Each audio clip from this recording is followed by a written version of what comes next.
Before we get started with today's show, be sure to check out ESPN Daily, our podcast that's putting out an episode every single day, rain or shine. It's a great episode this week with Ricky Williams talking about the role that cannabis played in his career in the NFL and the problems that came with it for him. Subscribe to ESPN Daily and The Right Time wherever you get your podcast. Also, we're going to be discussing Michael Jordan and the Bulls' first championship at the Right Time Book Club, but remember to tune in to The Last Dance. The series continues this Sunday at 9 p.m. Eastern on ESPN. As Jordan's fame soared to unparalleled levels in the early 90s with consecutive NBA titles and a starring role on the Dream Team, his image as Air Jordan made him a cultural icon. Yet with extraordinary fame came extraordinary scrutiny, and in 1993 it all came to a head with the Bulls' pursuit of a third straight title shadowed by questions about Jordan's gambling. Episodes 5 and 6 of The Last Dance premiere Sunday at 9 p.m. Eastern on ESPN.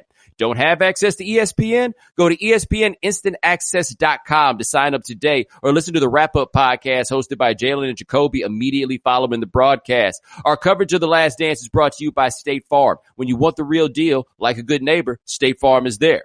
Coverage is also brought to you by AT&T.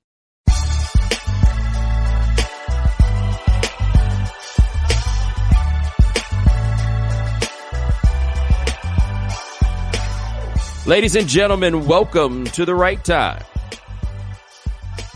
My name is Bomani Jones. Thanks for listening wherever you get your podcast. Rate us, review us, give us 5 stars. You only give us 4 stars, I'm inclined to believe you are a hater.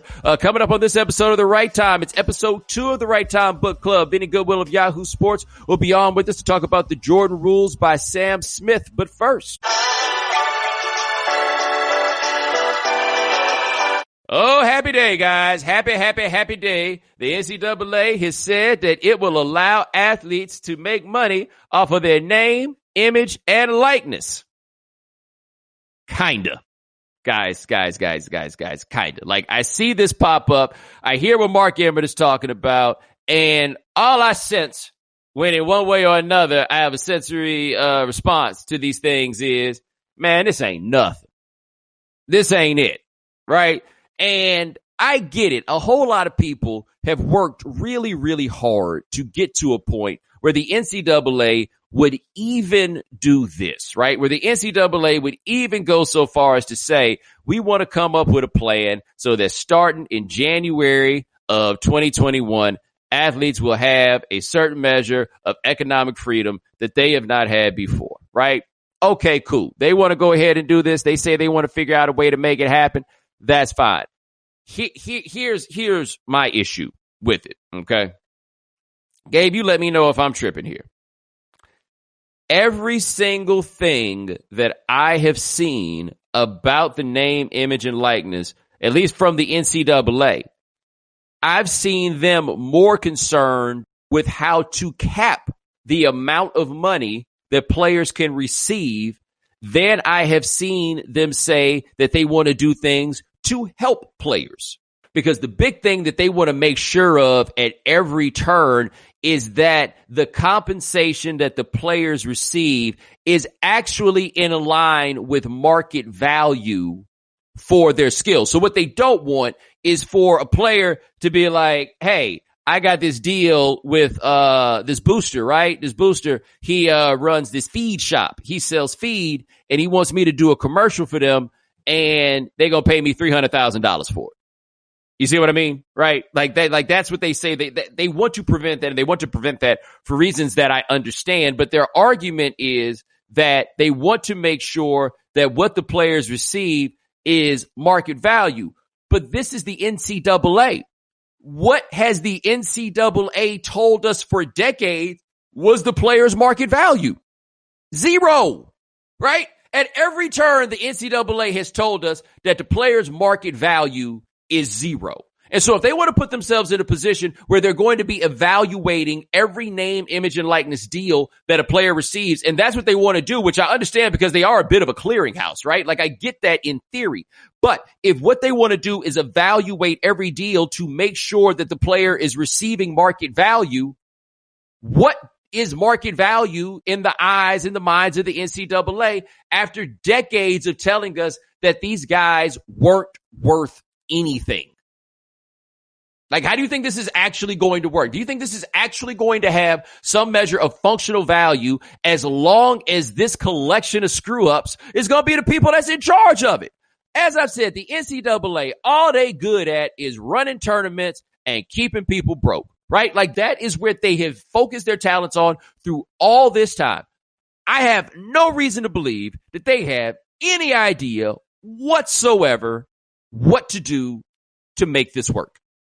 I do not see it. I really, really don't. I don't think that the schools are going to be working on behalf of the players to try to assist them because they're operating on the Pretty Tony principle. I keep some broke. They wake up with some money. They're subject to go crazy. You got cats like Dabo Swinney, for example, right? Dabo has made it clear. They start paying players. He said that's the day he gonna quit and everything else. You think Dabo gonna be out here trying to help these boys get money? You think that if these boosters around the school come to Clemson and be like, hey, man, we want to find a way to help endorse, get these guys some name, image, and likeness stuff or whatever. You think that Dabo's going to be like, yo, what's the best thing I can do to help you out, right? Maybe he will just because of the recruiting ramifications of it. But based on everything you've heard, these schools are not on the side of helping these players get this money. These schools have demonstrated they have an ideology that's in line with stopping them from getting money because they think stopping them from getting money is ultimately what's going to help them. That's why Emmert is out here like, yo, Congress, help us. All these states and all these laws, there's no way we can deal with all of that. We need the federal government to come guide us. We need the federal government to come give us an answer as to how we're going to do this. And we're probably going to need a little bit of an antitrust exemption to really make all of this stuff happen. So to me, it is fantastic to a degree that the NCAA is trying this. But I want to give you an example that tells you like kind of, I don't want to say the whole thing is a con, but a con-like element to this. So Gabe, are you familiar with the name Donna Shalala? University of Miami's Donna Shalala. Yes. She was former secretary, I want to say, of Health and Human Services in the Clinton administration. Like that was her big job, was that one there. And I want to say before that, she was a professor at the University of Wisconsin or whatever. But she is an academic who then wound up getting into politics and then wound up getting the job as the president of the University of Miami. And she was the president during the whole Nevin Shapiro situation, right? And now she is in the House of Representatives. And I found this fascinating that I saw a quote from her about what Emmert came in talking about. And her response to that was, wait a minute. So we were trying to get the agents and the boosters out. And now you're telling me that we're letting the agents and the boosters in, right? Because think about this for a second. At least from what I can tell here, Shalala is not a person who like grew up of this world, right? Like watching all these games, like really caring about it. So now she becomes the president of the school that's got this football program, right? And they're telling her, hey, we got to go, you got to meet these boosters. These boosters give this money, whatever it is, And she did that. And Shapiro, who's just another dude that she met at a party in all likelihood, right? So they got pictures of her with him and everything. And then Shapiro comes and they tell her, hey, we got to get these guys out of here. She's like, yeah, you're right. NCAA. That's the game, right? Like all the rhetoric, it sounds like she bought because she ain't of it, right? And so she believed everything they said. You damn right. Let's go ahead and do this and let's get these boosters out of here. And now she's in Congress and all the hell that she went through at Miami around Shapiro and them going on probation and everything else, everything that she had to, all the muck that she had to wade through to deal with that. And now she's sitting there in Congress and this dude comes up, the same set of people, the same organization that was telling her about how they had to run these people out are now telling her we need help to let these people in. Can you imagine how blown her mind was by that idea? Like, that's how ridiculous all of this is. NCAA swore up and down for all this time that the whole thing would collapse if the boys ever got any money. And now they looking around and realizing they in a place where they got to fight for survival and they got to make a concession. And it's basically forget we ever said all of that stuff. But at the same time, trying to figure out how to make sure that nobody actually gets too much money. They call it in the name of competitive balance as if competitive balance exists. Right? As if that's a thing. Because look, as things stand presently, and I just don't think enough is quite made out of this. You've always had your perennial powers, but they're ups, they're downs, there's all that stuff, right? Who are the current, in football in particular, who are the current perennial powers? There's really three, right? Alabama, Clemson, and Ohio State. I feel like those right now are three programs that are operating at a level above everybody else. Like Oklahoma is a half step below them, but those are the three that are on top. Dog, Alabama been good for 12 straight years. 12, like really good for 12 straight years. Ohio State has basically been good, like really good, for 20 straight years.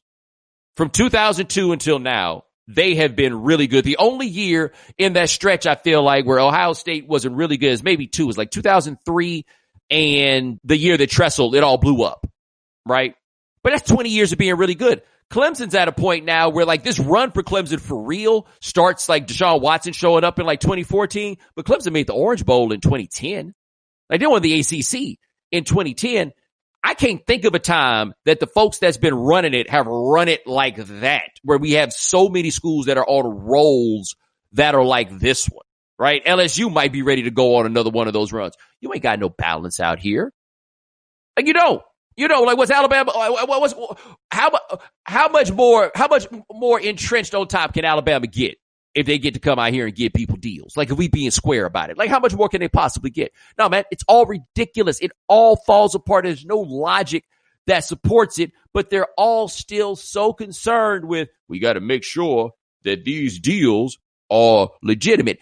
Y'all about to go out of business. Y'all got programs left and right that are worried right now about going out of business. And you out here trying to make sure that these cats don't get no money? Come on now. I want to give you something else to think about here. Two things. And these are really my problems with the discourse that surrounds this more than what's going on. Problem one. I saw a whole lot of people who were tweeting about making the point that like Ohio State, the Tressel situation with the tattoos, and everything that went on with that.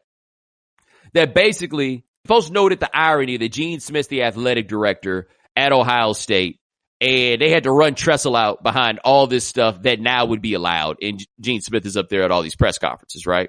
And they're like, wow, that was such a big scandal. Now it means nothing. Guys, it never had to mean anything in the first place. Like the last thing I want to hear from is media members who make the argument like, oh, damn, now this stuff isn't even a scandal. It was before. We made it a scandal. We didn't have to act like that stuff was a big deal. Hey, man, I just saw somebody show up with a tattoo on his arm of a far right-wing militia, and it never turned into a big deal. You know why? Because the media decided they didn't want it to be no big damn deal. We decide what is not a big deal. Y'all decided to make that thing with Terrell Pryor a big deal. You did not have to do that. That was your call. The NCAA has changed the rules on this. Okay. But we always had the power to say that this was ridiculous. And a whole lot of y'all did not. And y'all ain't going to keep saying if it's now allowed, all of a sudden you're going to ride with it. And at some point you got to stand on some measure of principle because you had the chance back then. And some of us did, by the way. You had the chance back then to be like, yo, this is silly. Instead, you just rode along with it, right? So don't pop up to me and be like, wow, it's really funny. All that stuff I used to care about doesn't matter anymore. Why'd you care, right? That's number one. Number two, and this is maybe the biggest thing to me, the NCAA keeps trying to do this without paying any of their own money. This is why they don't get any credit for this. In fact, this just spells out how craven the whole operation is. They're like, yeah, you guys can go get yourself a little bit of money. We still gonna get all the money. We still gonna get lots of money. Y'all can go get a little money. We still getting a lot of it, and we ain't giving you a damn bit of it. And that's the part that infuriates me more than anything else. So Jay Bilas has always been at the front of this issue for a whole lot of people, right? Like when people think about the idea of paying athletes, they think about Jay Bilas. I've always had a huge fundamental disagreement with Bilas on this. And I actually think this fundamental disagreement is a big part of why Bilas is at front of this. Bilas, as far as I can tell, and if I got this wrong, somebody let me know. If he's had some change in this, you let me know. But Bilas's argument has always been what he would call an Olympic model, which is basically allow the athletes to go get their own sponsorships and everything else. But Bilas, as far as I can tell, has never been about the schools cutting a check. And that, to me, is a perpetuation of the status quo. Like what the NCAA is talking about right now is a perpetuation of the status quo. It perpetuates them having an inordinate level of control on these matters. And it, again, they don't have to pay anybody any money. They can keep paying themselves. They can keep paying their friends. They can keep paying for stadium additions and all of this stuff, but they will not pay the players. And that's where this loses me. The big money in this is television. The players still don't get a cut of the television money, right? The coach is out here with $1 million apparel deal. They still don't get anything, even though they're the ones that are actually wearing the apparel that they want people to buy and that they want people to order. Dabo Swinney got a Nike deal so he can sell like them hoodies and them sweater vests and stuff like that, right? You think that's what it is? No, it's for the stuff that the boys wear out there. They still can't get any of that money. Sonny Vaccaro has always made the point. He's not like the name and image and likeness stuff is cool, but he's like the players should receive a percentage of revenues. Because that's the reason why we're here. We would not be here having this discussion about whether these guys should get paid if there weren't so much money in it for everybody else. Since there is that money in it for everybody else, now we come to the table. And so the schools are still saying, our stack, leave our stack alone. We're going to find a way for you to get a little money outside of here, but leave our stack alone. To which I say, forget about name, image, and likeness, man. Just let the boosters throw money around. Like if your thing is that you just don't want to pay them out of your stack, then let somebody else pay them out of their stack. You don't have to operate in this way to do it, right? So nobody in the end, as this goes, is still talking about doing anything that I believe to legitimately be right by the players. Here's where I think it becomes important, and you got to remember this. Where we get into is, so, Gabe, are you like familiar with the concept of the deserving and undeserving poor? To a certain degree. The idea that basically some people are poor because they work hard and things went wrong, and some people are poor because they did it to themselves, right? And we have just different ways that we treat people and their poverty as we try to figure out that a certain measure of poverty is going to come with capitalism. How much of this is just kind of like institutional and how much of this is because there is something wrong with you. And by the same idea that we determine who are the deserving and undeserving poor, we also decide who are the deserving and undeserving rich. We decide who it is that deserves to get a certain measure of money. And what the name, image, and likeness stuff is in effect saying is that the people who deserve to get paid are the famous players, right? They are the ones who are entitled to money because otherwise, like honestly, on a football team, 85 scholarship players, how many of those guys actually able to get some money on the name of their likeness? Not that many, right? Like it's going to be the high end of the roster that's able to do it.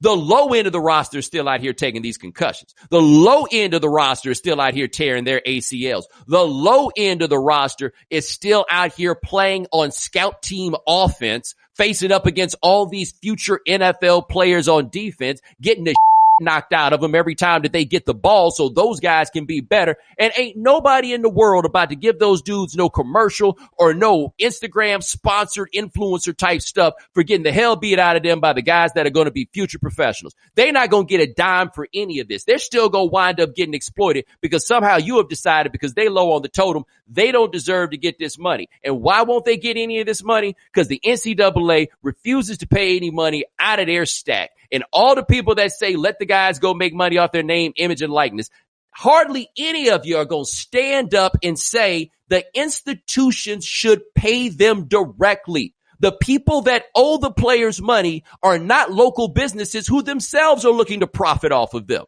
No, the people who owe them money are the people who make all the money off of this. And if all you're going to get out of this is that the people who make the most money off of this still don't have to give anybody anything, then I don't give a damn what they do. And that's what differentiates it up still from the G League model, right? Because the G League is actually, they're paying the athletes, and then the athletes are allowed to go and pursue endorsement deals and field agents and all that sort of stuff. The straw on the camel's back here within the last week is those 3 recruits. Yes. Finally saying enough is enough. I'm going to go get paid. But see, here's the part that makes this most exploitative by the colleges that isn't discussed enough. The NCAA and its member institutions do a lot of good things for people. I don't want to get to the place where that gets ignored, right? Like you go talk to the people that work in support staffs, you know, and all of that stuff. there's a lot of great stories and a lot of kids whose lives are absolutely made better by the fact that they have gone into these environments, right? It's important to stress that. And the reason why, especially in the face of this thing with these G League guys, being a grown-up at 18 is not what's up. Like, nobody that's ever been a grown-up at 18 is wound up thinking that was a great idea, right? It's not what's up. There's no better incubator to get you toward adulthood than going to college, right? Like, it's a great thing to help you develop at a great time in life in a place that's built to help people do that sort of thing. It is best, I think, for everybody in these environments to go spend some time in a collegiate environment. I really do believe that it's best for them. I think that for their future development and all of that stuff, it's best.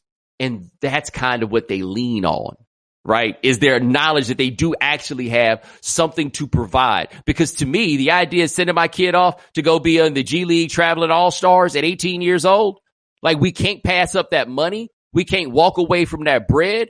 But it's fair to ask if, like, socially and all that stuff, they'd be better off with a year or two of college. Michael Beasley did 1 year of college. Oh, boy, I bet he wishes he'd done 2 or 3, right? Like, there are people that need that time, that need to grow up. 18 is not the time to be grown. It's not there. And so, like, that's always been my argument against going to the G League, against going to Europe, all of those things.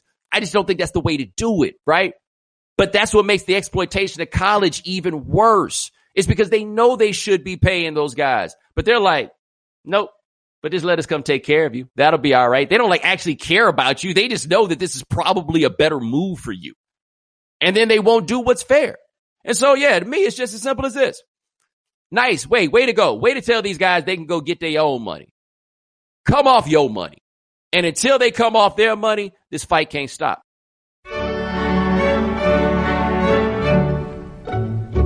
All right. It is the Right Time Book Club. This year, we are reading The Jordan Rules by Sam Smith. Catching up late, you got time. It's a podcast. You can listen when you can. Last week, we had J.A. Adonde to join us for the first installment. And this week, from Yahoo Sports, covers the NBA. My man, Vinnie Goodwill, is on. And I want to start this by telling everybody, as we get into this, that Vinnie's from Detroit. It is an important thing to note that Vinnie is from Detroit. Not because you are biased, but because you are informed in a way that the mainstream is not necessarily, for the Pistons are the enemy in this story for people from every place but Detroit. I was trying to figure out where you were going to go with that. At first, I thought you were going to talk about the fro. But since you said the Detroit thing, I'm like, okay, do I need to get defensive right now? Y'all do. You were getting ready. Shed some light on things from an angle that people may not have had. Because it's funny, as much as Mike killed the Knicks, New York does not hate Michael Jordan, right? As much as he killed the Cavs, Cleveland does not hate Michael Jordan. Detroit, there's a little beef. Just a little bit. And the only reason there's a beef, Bo, is because of this one reason. Give a team their props. Yep. You ain't got to give them flowers or nothing like that. You just got to own what they did. Oh, don't say, oh, we kicked his ass. No. They beat us. How about he just say that? They beat us. They were better.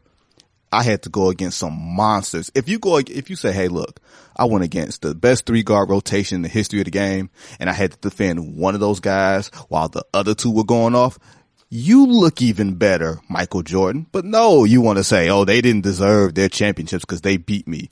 That's the one team Michael Jordan has to give props to. That's the one team he refuses to give props to. I do think people struggle with the idea that those Pistons teams were great. Right. And I think part of what gets lost about those Pistons teams is, and you let me know if I'm wrong here, can you name another team that won titles with a 9-man rotation? Not where the 9th man is as important as the 8th. Right. You gotta think, James Edwards was the 9th man in 1989. And then he became the starting center the next year in 90 when they lost Mahorn to expansion. So he went from the 9th man to the first option on offense in that starting unit. Like, you can't go to prominent examples of that where, you know, okay, you got Isaiah, you got Joe, right? And then your third option, your third best player may be Lambeer, maybe probably a younger Rodman at that point. But those guys weren't offensive options. So the team is so uniquely built. It's hard for people to sort of contextualize with how we've been taught.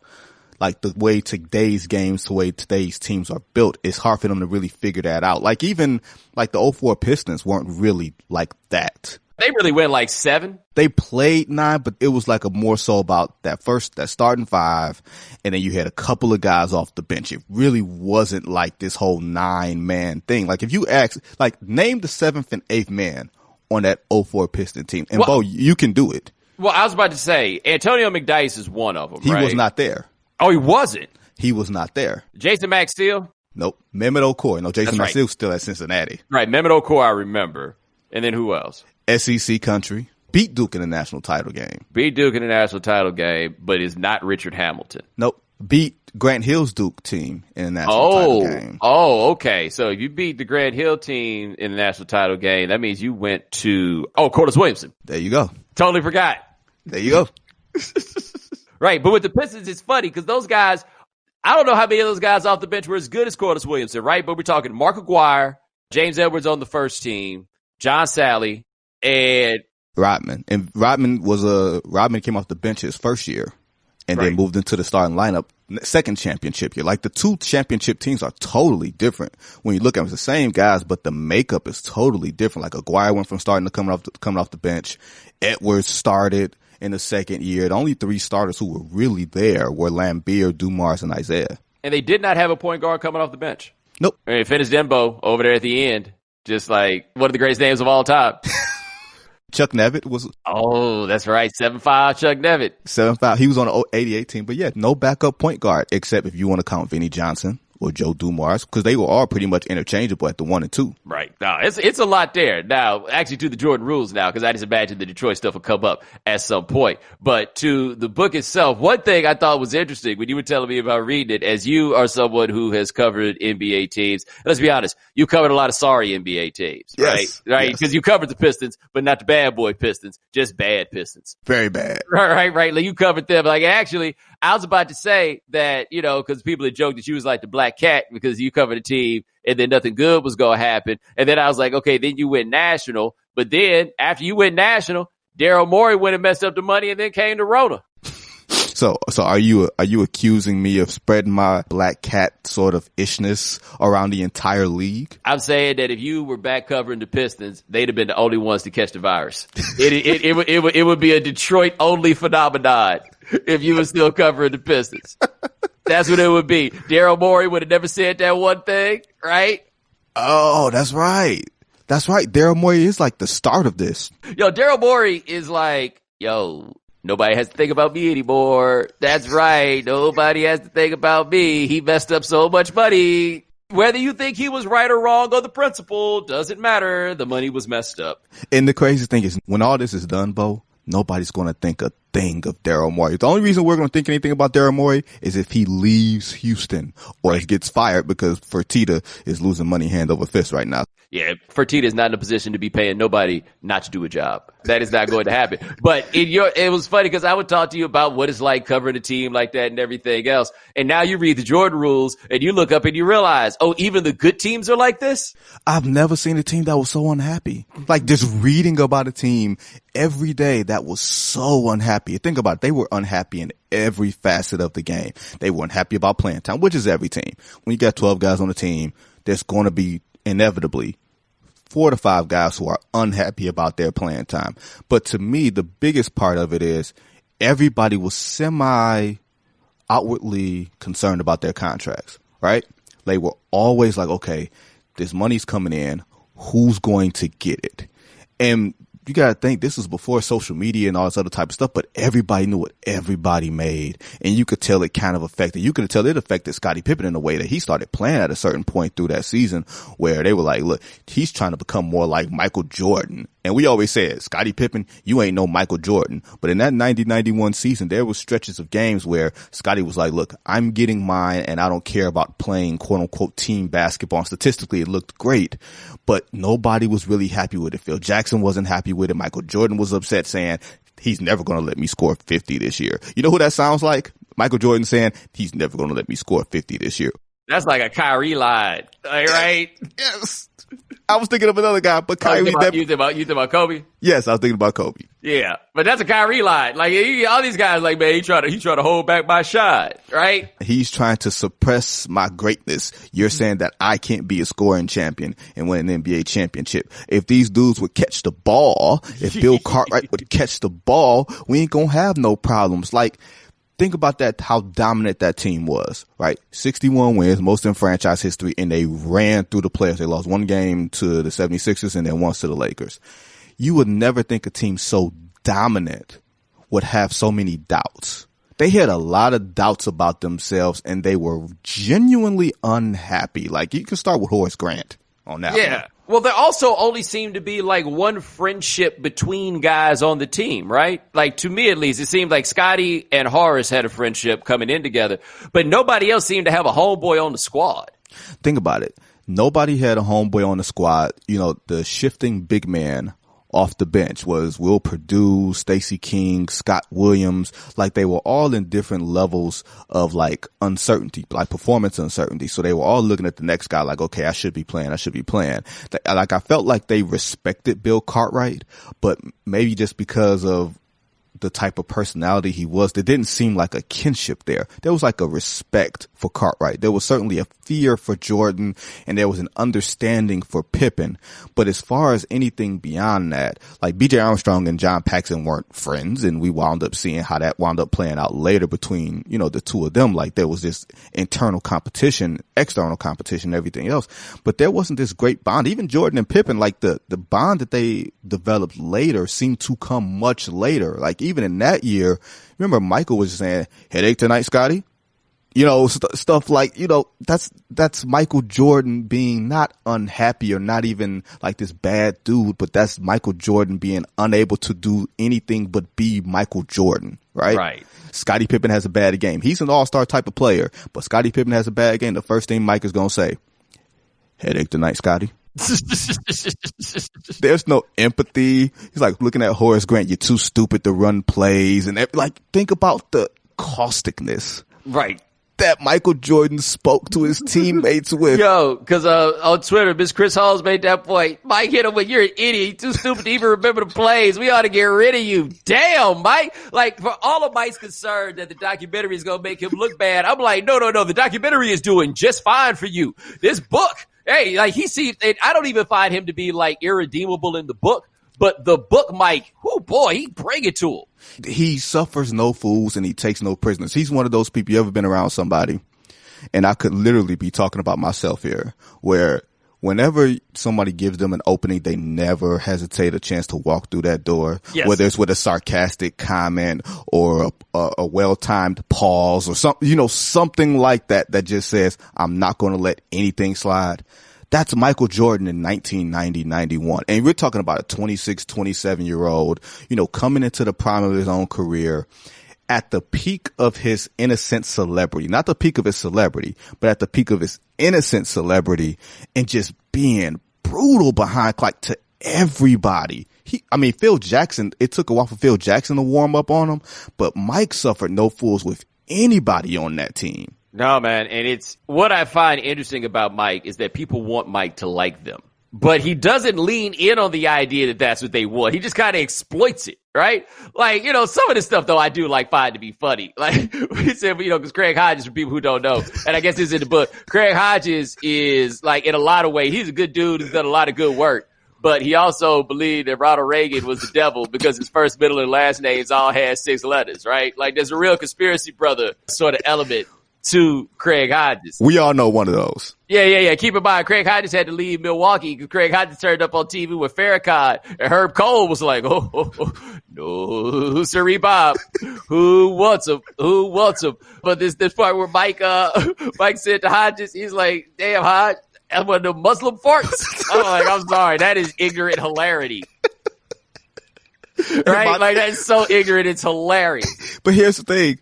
When you hear that, and this is not politically correct world, this is the locker room world where right.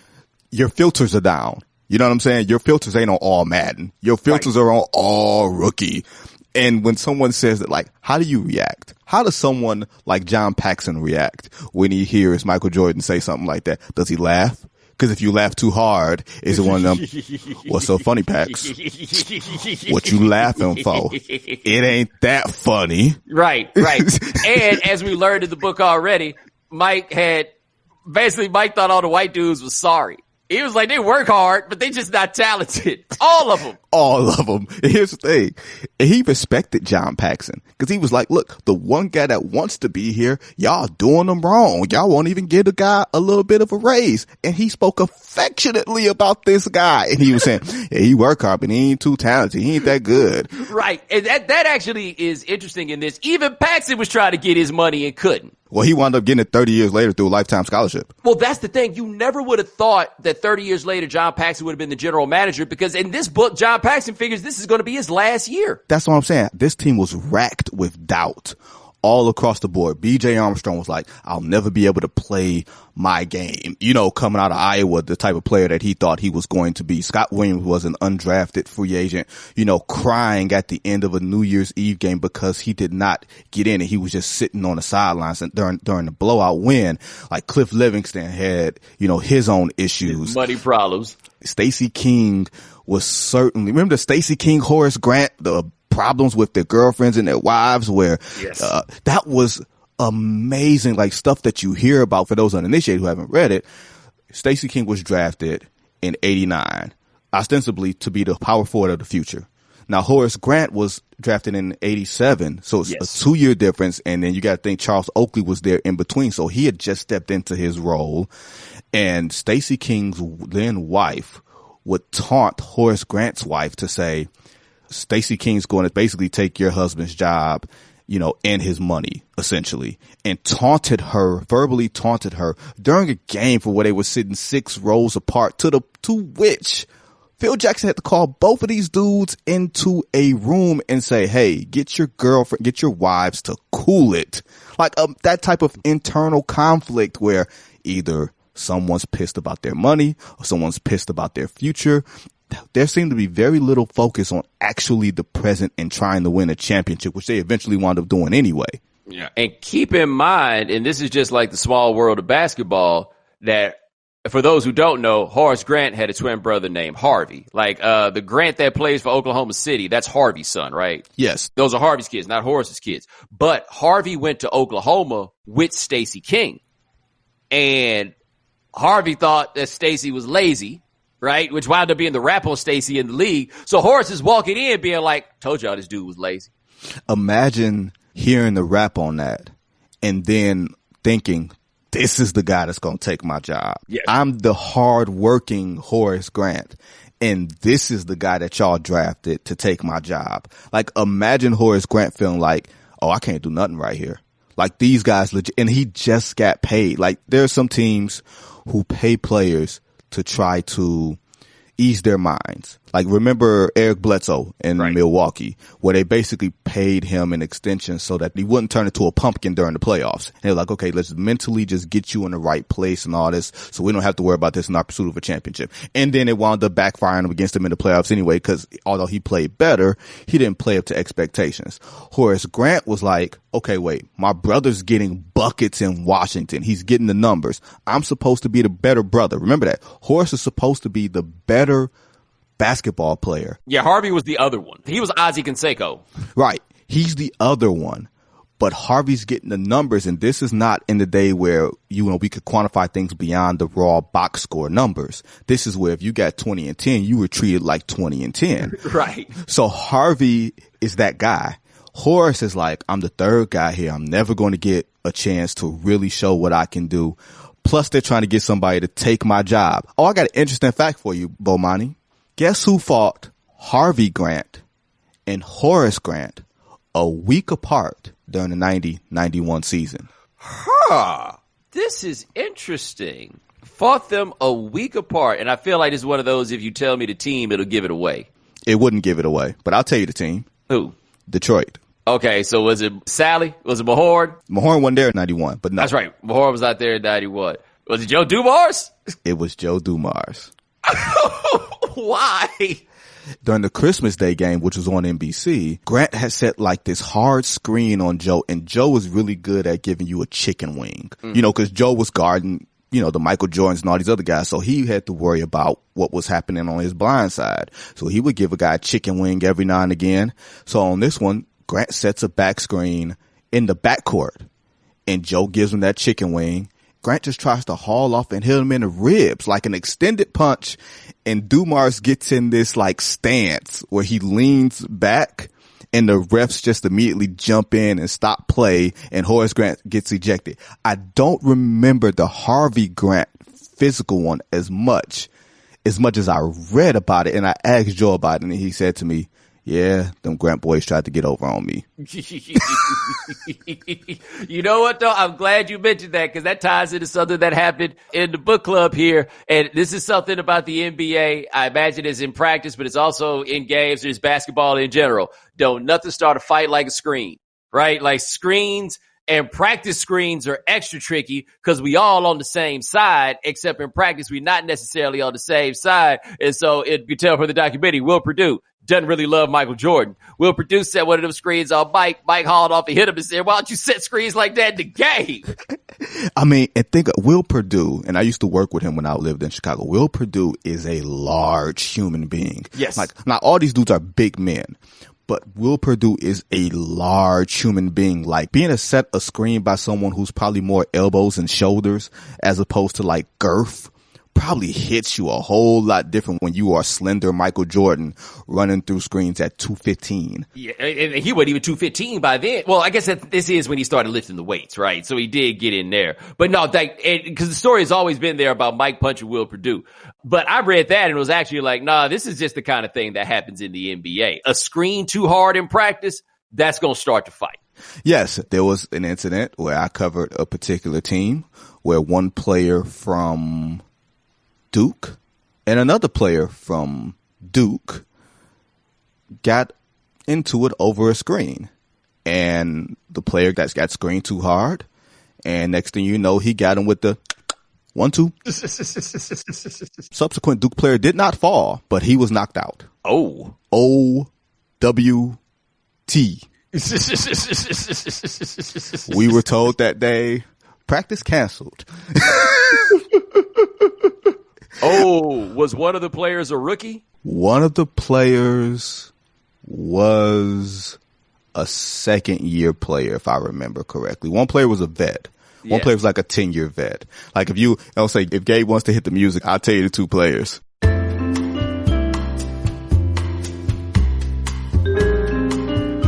Thank you for your patience.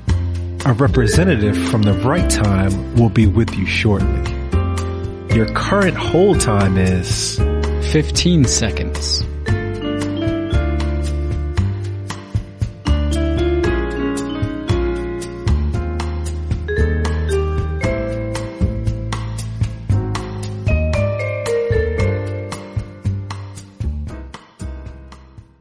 Practice screens, man. Practice screens. Cause I may have told you about this. I went to these boxing matches, or at least what I did when we did that kind of stuff. The jab, wildly underrated. Like people don't realize the pain that's coming with a jab. And the thing that people do not realize about basketball is the pain that is an NBA screen. Don't look, you gotta think when they tell you set the screen and don't move, that ain't necessarily just for like, fundamental purposes. That's to prevent a car crash from happening, man. That's like the closest thing to a football play is a moving screen where you got two guys moving in opposite directions at varying degrees of speed and nobody knows it. What was the segment on Countdown? Jacked Up? Yeah. That's jacked up. And you don't want to hit the franchise with a moving screen if you a 7'1", 250-pound slab from Vanderbilt called Will Perdue. Yeah, he hit Michael Jordan with the whoa. I just love the idea of Mike saying, why don't you set screens like that in the game? He's like, cause I don't hate them, Mike. They don't be talking to me like you do. Can you imagine how upset you have to be if you're Michael Jordan? Put it like this. Is Michael Jordan at 1991, does he have the most self-control of his image while he's playing during the game? And then all of a sudden during practice, he just loses it? Is he the guy that has so much control over his image while he's playing that he refuses to punch a guy for hitting him with a hard screen, but yet has so very little self-control during practice that a teammate who hits him with a hard screen winds up catching a 1-2 upside the dome? Which one is it, Bo? Yeah, but I feel like the second part is a different issue. You not supposed to be hurting me. You're supposed to stop me from getting hurt. That's your job. Don't Hurt Mike filter should be on all Madden. Yes, I am saying that. I bet Jerry Reisdorf think it should have been. Look, who was it? Ron Artest that broke Mike's ribs in the pickup game? Yep, Ron Artest. Now imagine that happening in practice. You think Ron Artest still on the team? He's filing for a job at Circuit City the next day. Yeah, he got to though, right? We got to send a message. You got to go. It can't be this, right? Everybody needs to understand this is not allowed. I mean, think about your Michael Jordan who practices hard. Like, I'm practicing hard. Remember, Michael Jordan's legendary for practicing hard, right? But he's saying, look, there's limits to this. Yes, there are. Yes, there are. You ain't setting no hard screens. There's certain stuff that you just ain't doing. Not because I'm the franchise, but because you going to catch a 1-2 upside the dome. That's why. Hey, man, gotta be done. Gotta be done. Now, another part I thought was interesting in a window into Mike was when James Worthy got busted for solicitation in Houston. By the way, James Worthy got busted for solicitation and played in the game that night, and the Lakers won. Yo, can you imagine in 2020 somebody getting busted for solicitation and then putting them right in the game that night? I feel like that wouldn't happen. Well, I got a question for you. When the situation happened during the Super Bowl with Atlanta, did he play? Oh yeah, I wish he hadn't. But that was days after. It was he got busted like at midnight and then played like, the next day. You know what I mean? Worthy got out of jail and came to the summit. Well, I mean, he probably had at least a police escort. Fair, right? Something to that. And Jerry Buss does not seem like the type of gentleman. No, Jerry Buss does not seem like the type of gentleman that is not fully aware of all the trappings of Houston nightlife. Yeah, nah. So if Jerry Buss had to make a call and say, hey, guys, that guy in there with the goggles, just do me a solid real quick, let him out. Nah, I think Jerry Buss got caught in one of them glass houses things when that came around. Like, Worthy, I know you ain't about to say to me. I know it ain't about to be you. Okay, that's what I thought. But what I thought was interesting about Mike was just so concerned with Worthy for his image. Mm-hmm. He was just like, once you lose your image with the public, you can't get it back, right? Like, I thought that said so much to me about the way that Mike looked at everything and the way that he's kind of looking at this documentary. Like, his concern that the way he treated Scott Burrell is going to make people dislike him. He really fears the idea of losing the public. And think about it like this. In 1991, like, this is before Charles Barkley, I am not a role model. I'm trying to get people to fully understand the currency that NBA players did not have in 1990 and 1991, right? Like, David Stern took over as commissioner in 1984. One of David Stern's things was like, look, I'm trying to get y'all paid. I'm trying to get the NBA to this place. We don't have the greatest of reputations in the public, whether it's real or imagined. We can't win. So you guys are going to have to basically build this reputation from the ground up as far as your public trust. And Michael Jordan 6 years later is thinking about it in this particular way, like with a level of clarity that I think we didn't know that Jordan necessarily had at this particular point, saying once you lose the public, you lose everything. To me, that says more about the ProServe, Nike stuff, the Wheaties boxes, all his endorsements and everything else. And James Worthy was not a big time celebrity at that particular point. Like, James Worthy was never a celebrity to Michael Jordan's status, but Michael Jordan was aware enough to say, look, this thing is all you have. Like, it's almost like he valued that more than he valued, at least externally, like the athletic excellence. Yeah. You know what I'm saying? Well, like, there are two windows. I think this book happens to be with Carolina alums. They give two windows into, like, kind of the human side of Mike to a degree. One is the Worthy thing and his concern of, he was really concerned, like, man, you just messed up your image.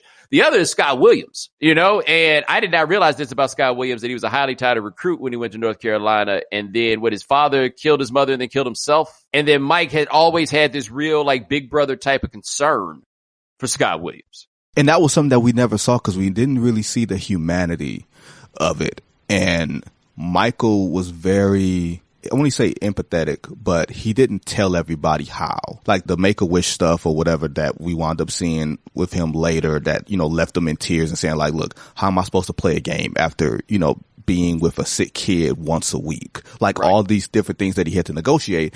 And he never told everybody, hey, Scott Williams is upset because of this. After the particular game where, you know, the holidays were really hard for Scott because that's when it happened. And Scott Williams, I referenced it earlier, he was supposed to get in the game. He didn't. He was on the scorer's table. There was no stoppage and play, time runs out. So Scott is basically just sitting at his locker in tears. And Michael does his interviews, you know, does his TV, does his print, 20 minutes, which contributes to Mike being completely exhausted at the end of the 1993 season, almost at the end of this season. And it just says, hey, Scott, let's go get something to eat. And making sure that Scott Williams is not alone with all of this. Like there's a certain respect that Michael has for the importance of parents. I think that you wind up seeing later in his life that we don't necessarily see in other aspects. In some ways, you would say Michael Jordan was like a sociopath, right? Like you would just think like competitively and everything else, like he's single-minded and everything else, and he don't care what you're going through. But in that situation, it just gave you a window. And maybe that was Dean Smith telling him, hey, look out for Scott Williams. Yeah, I do imagine that call at some point did come in. I just found it really, I won't say endearing, because I don't even think the bookmate might come off as bad as people that he may have thought made him. I thought it actually just showed a human side and it sort of stripped away the image and allowed him to be himself from that point on. I think another part of this that I found to be interesting, and this tied into something that was a big deal in the first weekend of the doc, which is Scottie Pippen and Jimmy Sexton. Like this quote about Jimmy Sexton. Sexton's firm represents about 50 professional athletes, but he said he never encountered real poverty until his first visit to Pippen's Arkansas home. Like as people start putting into context what happened with him and that contract and everything else, it's not just that he's 1 of 12 and people are paralyzed, it's that they was dead ass poor before people were getting paralyzed. So Pippen was definitely afraid of losing it all. I mean, think about it like this. Pippen went to Central Arkansas and he was 6'1". So we've seen this situation happen with Dennis Rodman. We've seen this situation happen with Giannis, where you get somewhere and you get 3 meals a day and all of a sudden, boom, you grow 6 inches or your body just fills out. Like, I don't think that was necessarily puberty that Scottie Pippen. That was poverty. That screams poverty. Even though there's a level of grown man-ish stuff that Scottie Pippen has to own, you can understand why Scottie was so deathly afraid of losing everything. And almost you can see why Scottie Pippen was so almost afraid of the Pistons in a way. Like, they could really hurt me, and if they hurt me, I can lose it all. You know what? That migraine headache actually don't sound so bad. When you factor in all that stuff. Yo, Mike still don't believe that migraine stuff. That's what I noticed in the documentary. Mike's like, look, man, I ain't in his head. I can't say how bad he was hurt. Like, Mike! To this day. That's the sociopath. This dude is telling you, I was seeing double. I'm on the bench with an ice pack behind my head. And it didn't, and nothing helped. Think about it like this. With the benefit of hindsight, and Michael Jordan has watched Scottie Pippen played on a broken back in the 98 finals, right?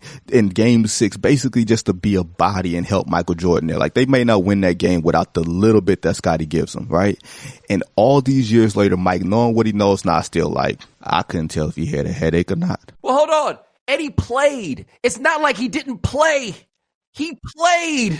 Here's the other thing that people forget. In the closing game of the 89 conference finals, in game 6, Pippen catches an inadvertent elbow in the first minute from Bill Laimbeer. It was totally inadvertent elbow. Like, Bill Laimbeer will get forever blamed, but it was an inadvertent elbow and Scottie got knocked out and did not return. That was a scene where Joey Crawford was dragging Scottie off the floor because play was still going on and nobody had even had any level of concern for the body on the floor. So the next year, Scottie catches the migraine headache and again is, unreliable, undependable, unavailable, whatever you want to call it. So of course Mike is like frustrated, but like you said, at least Scottie was present. Well, did he play like 38, like something like 40 minutes in that game? He played 40 minutes, shot 1 of 10 from the field. I think we give Scottie too much credit for this migraine. How? Okay, not credit. There's people on your network who say the only reason the Bulls lost the game was because Scottie Pippen had a migraine headache. I won't say that. That's what I'm saying. They were down 23 points in the third quarter. As good as Scottie Pippen was, he wasn't making up no 23-point difference. So let's say he's available. They still lose by double digits because this is a game 7 on the road and teams don't win game 7s on the road, especially at that point in NBA history. So while we can say I won't say it's a convenient excuse, but as someone who's mocked Scottie Pippen a time or two. Sitting Bull. There you go. There you go. Scottie was going through something. What happened to Sitting Bull? What was he going through then? It was a lot. It was a lot. Sitting Bull? I mean, what about the guy that had the 17-point lead in LA in Game 7? Well, I mean, we're not talking about the Pippen rules. We talk about the Jordan rules. Once again, I told you, you cannot leave me an opening and not expect me to walk through it. You know what you came here for. Man, you Detroit folks so hard on Scottie. Absolutely. We respect Mike. That's the thing. Detroit people respect Mike for the journey that he had to go through. Like, there's an admittance, like, you know what? The Pistons really beat him down physically, mentally, not more mentally, I think, than physically. Like, all right, Mike, do you really want to go to the basket now? Okay. If you don't, then go out there and take that jumper. Cool. You can, and admit that Michael Jordan's the greatest player ever. Scottie Pippen, little too much chip on his dip, man. It's been like, nah, bro, you the sidekick, stay the sidekick. You know what I'm saying? Damn, man. Y'all, stay the sidekick.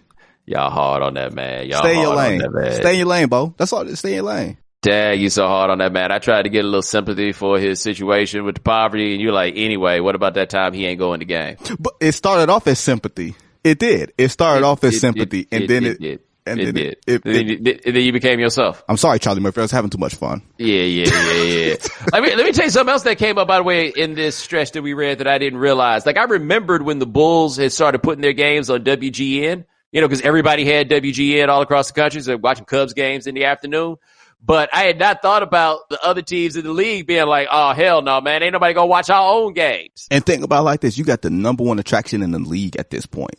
The Yes. number one attraction in the league. Michael Jordan is selling out everything, everywhere, shoes, images, commercials, all this other type of stuff. And now you want to take away my ratings dollars, my advertising dollars? No. There was a point where the league had to push back against that. Nobody cared about the Hawks when they did it. Nobody cared that the Hawks games was on. Nobody cared about anything. And Dominique Wilkins was, you know, as far as like an attraction at that point, even by 1991, Dominique Wilkins was still a top attraction, but he wasn't Michael Jordan. Yeah, Mike. Nothing's Mike. And there's a line where Jerry Reinsdorf, they ask Jerry Reinsdorf why he's more involved in baseball than basketball. And he says, David Stern doesn't let the owners get involved. And to me, that speaks to like the gangster that is David Stern. Yes. Circa 1991, telling billionaires, or maybe not billionaires back then, but telling millionaires, 100 millionaires, hey, this is my show. Hold on. Keep in mind, Jerry Reinsdorf led a group 2 years later that ran the commissioner of baseball off his job. I will say, and I guess maybe this is another sub conversation, but there was a lot of old guard owners. And Jerry Reinsdorf is an old guard owner now. But he wasn't then. I think he was more 5-6 years into it. So that's pretty much, you're still one of the new guys, you know, by that point. So David Stern was really, really good at making allies. So even though Jerry Reinsdorf had all this power in baseball and was going to shut the league down, they shut the league down. With his team in the lead. In the league. Think about it. Jerry Reinsdorf is the guy that says, I would trade all 6 of my NBA titles for one World Series. That's how important baseball was to him, but it wasn't as important as getting deals done on his terms. That's right. And now it's funny because he and Mike are in the same room now. You know, it's crazy. There's a point in there where Jerry wanted to pay Michael more, but couldn't, you know, just because of the, you know, collective bargaining agreement. Well, yeah, so he was cutting a bit on the investment deals. Until the league said, no, you can't do that. That is circumventing the salary cap. What do you think you're doing? But they were trying to find every single loophole there to keep that man happy. Why didn't they try that with Scottie? Because he ain't Mike. Because he ain't Mike. Yes. Yo, because in the end, Krause is just kind of like, I mean, don't get me wrong, he's good, right? But Krause just feel like Scottie like you do. He might feel worse. Cause he's like, look, Scottie, I discovered you. Yeah. I brought you in here from Central Arkansas. Where else does Scottie Pippen become Scottie Pippen if not in Chicago? It's a great question. Not to say that Michael Jordan could not find a second guy, right? But I think it's a greater likelihood that Michael Jordan finds a second guy and develops and turns that second guy into a Scottie Pippen type or into someone who can be as helpful as a Scottie Pippen than it is that Scottie Pippen goes somewhere else and becomes Scottie Pippen. Yeah, like I think Don Nelson is maybe the guy that could have gotten out of Scottie Pippen, because when Will Produce said in the documentary that, Scottie invented the point forward, no, Scottie's like 10 years late on that trend. Like Don Nelson came up with this as a concept. So maybe he'd have been the guy. Yeah, but it's one thing to recognize that someone has the talent. I don't think anybody denied that Scottie Pippen had the talent, but that dog that want to, there was one of Scottie's teammates who gave me this great quote about 5 or 6 years ago. And he said, Michael Jordan is so great, he went into the Hall of Fame as 2 players, himself and Scottie Pippen. Wow. That's real though. You've said this before. There are 2 different types of people. A person who believes that Scottie Pippen is the most underrated player in the history of the NBA, or the type of person that believes Scottie Pippen is overrated. Yep. That is basketball fans right there. You picking one or you picking the other. That's how it goes. You so mean to Scottie though. I ain't never gonna be mean to Scottie like that. You so mean to Scottie. That's the Detroit in me. I can't help it. I'm sorry. I know. You try your best. Look, I said Scottie played with a broken back in 98. What more do you want from me? Yeah, I did one thing. What more could you possibly ask of me? Okay, say something nice about John Starks. Oh, I have no problem saying nice things about John Starks. John Starks was a dog. Like, I didn't root for the Rockets. I just point out that he's a legend in my city. Say something nice around John Starks that does not revolve around 2 for 18. It's amazing he was in the league that long. And it's all because of want to. It's all want to. That dude wanted to be in the league, and he made it happen. I got no beef. I have no beef or no problem with John Starks as a basketball player. Of course not. But the nicest thing you have to say about him is 2 for 18. I mean, that made more people happy. Yo, man, you know what it's like to give a city what it dreamed of? Not everybody can do that. Here's the other part. You thought John Starks was the guy in Biggie's story. Initially. We all did. It just seemed like it. Right? It just fit. John Starks ain't never been more happy in his life to tell people he wasn't 6'5". Man, I'm not 6'5". I'm like 6'3", 6'2". Oh, one of them 6'5" dudes. That is one of the funniest answers. And not that the dude in the story even had to be 6'5". Just what a great way to describe a basketball team. Oh, one of them 6'5" dudes.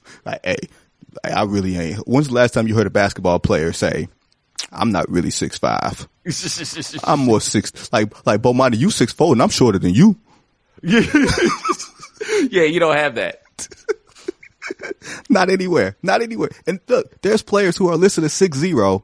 I'm not 6'0", but there's players who are listed as 6'0", and I can see the top of their head. Yeah. They would never admit to being anything shorter than 6'0". I am nowhere near 6'0". I'm like 5'10". So I'm like right at I'm not Jerry Krause. Like, I can't understand what it's like to be Jerry Krause, but I can understand what it's like to be not 6 feet tall. But if I was anything close to 6 feet tall, I'd be claiming it. Yeah, you carry your 5'10" well, though. You and Pablo both. Is Pablo taller than you? I don't think so. He's taller than I thought, but I don't know if he's taller than me. He's taller than I thought.